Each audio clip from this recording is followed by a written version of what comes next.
3 napos Muay Thai szemináriumot tartanak a hétvégén Harkányban. A szervezők célja, hogy a Muay Thai mint ringsport mellett megismerjék a sportág eredeti szabályok nélküli stílusát, a Muay Boránt is.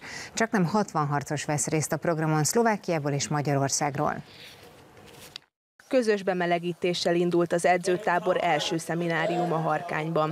A 3 napos sporteseményre mintegy 60-an regisztráltak, amatőröktől a haladókig.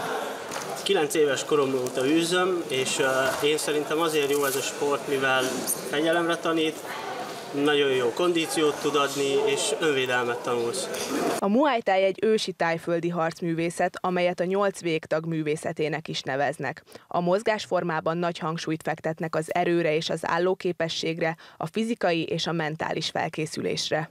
Ez a harcművészet, ez a kézkönyök, térd és a lábtechnikákat használja, belharcban nagyon jó, külharcban nagyon jó, borítások vannak, söprések vannak. Tehát egy ilyen, azon kívül, hogy a földre nem visszük le az ellenfelet, ott nem támadjuk, azon kívül minden benne van. Az edzőtábor díszvendége és főelőadója Eker Mono mester, a sportág egyik kiemelkedő alakja. Az általa tanított technikák és edzésmódszerek világszerte elismertek a Muay Thai közösségben.